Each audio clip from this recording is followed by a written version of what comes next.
ये कहानी एक ऐसी चालबाज लड़की की है जो लोगों के घर की बहू बनती थी और उनके पैसे गहने लेकर भाग जाती थी। हाय, किसी की नजर ना लगे गायत्री, तेरी बहू तो चांद का टुकड़ा है।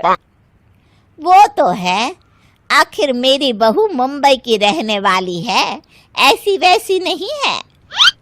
काश मेरे बेटे के लिए भी ऐसी ही लड़की मिल जाए, तब तो मैं महादेव के मंदिर में भंडारा करूंगी। चल बहू, तू अपने कमरे में जाके आराम कर ले, बहुत थक गई होगी ना। जी माँ जी। अगले दिन गायत्री जैसे ही अपनी बहू के कमरे के अंदर जाती है, वहां का नजारा देख उसकी आंखें फटी की फटी रह जाती है। चांदनी कहीं नजर नहीं आती, अलमारी खुली पड़ी है। तभी गायत्री को बेड पर चांदनी का लिखा हुआ खत मिलता है। बुढ़िया, तूने मुझे क्या पागल समझ रखा था जो मैं तेरे बेवकूफ लल्लू बेटे से शादी करके जिंदगी भर उसके साथ रहूंगी? मैंने ये शादी सिर्फ गहने और पैसों के लिए की थी, जो अब मैं अपने साथ लेकर जा रही हूँ।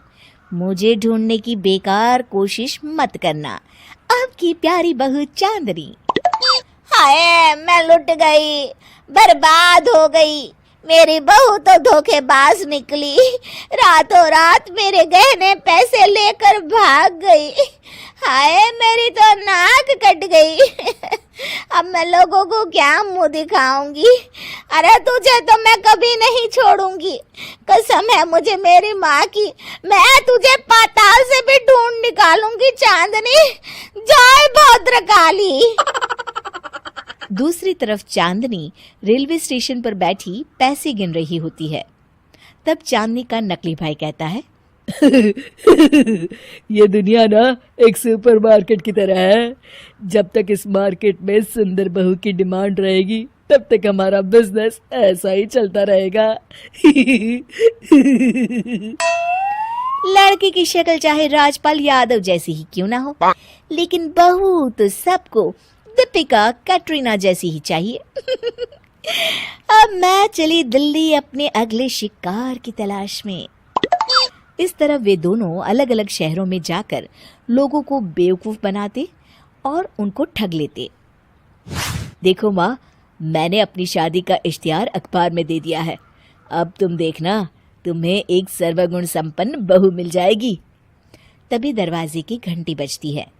दरवाजे पर चांदनी अपने भाई के साथ मौजूद होती है। नमस्ते, आपका नाम विशाल है? जी हाँ, लेकिन आप कौन हैं? जी, आपने अपनी शादी के लिए अखबार में जो इश्तिहार दिया था ना, वो मैंने पढ़ा। मुझे ना आपका प्रोफाइल बहुत पसंद आया। मैं अपनी बहन की शादी आपसे करवाना चाहता हूँ। देखिए, मैं अपनी बहन को भी साथ ले आया हूँ। विशाल और उसकी माँ चांदनी की खूबसूरती को देख मंत्रमुग्ध हो जाते हैं। क्यों माँ, कैसी है ये लड़की? तुम्हें पसंद है? अरे कुछ मत पूछ बेटा, ये तो चांद का टुकड़ा है। इतनी सुंदर लड़की तो मैंने आज तक नहीं देखी। इस तरह विशाल की माँ चांदनी को अपनी बहू बनाने का फैसला कर लेती है और दोनों की शादी की तैयारियां शुरू हो जाती है। क्या जी, आपने मेरे लिए इतना मामूली और सस्ता हार पसंद किया? अरे जरा इसके डिजाइन तो देखो, आजकल लोग इसे ही सबसे ज्यादा खरीदते हैं। खरीदते होंगे जी, मुझे क्या, लेकिन मैं तो हमेशा अपने स्टैंडर्ड के ही गहने पहनती हूँ।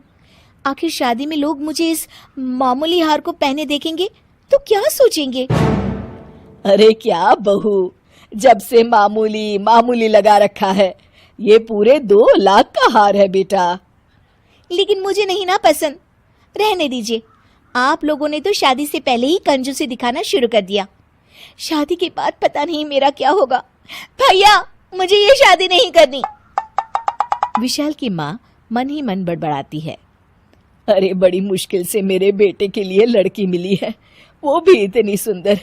अगर ये हाथ से निकल गई तो जिंदगी भर पछताना पड़ेगा। अरे बेटा, नाराज क्यों होती हो? तुझे जो गहने पसंद है वो हम तुझे दिला देंगे।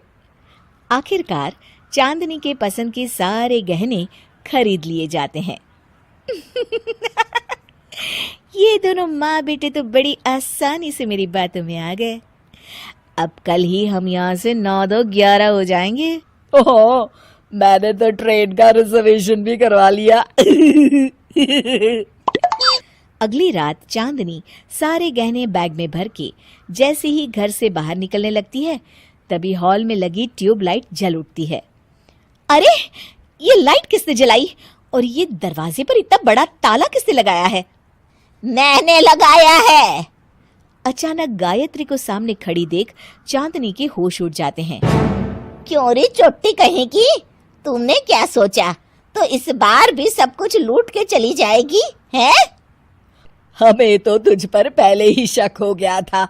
हम तो तुझे रंगे हाथों पकड़ना चाहते थे। अपना भांडा फूटता देख चांदनी घुटनों पर आ जाती है। अरे मर गई रे, ये क्या हो गया? आप लोग मुझे माफ कर दीजिए। माफी तो अब तो पुलिस से मांगना। बाहर खड़ी पुलिस तेरा इंतजार कर रही है, अब तेरी खैर नहीं। अब मेरा क्या होगा?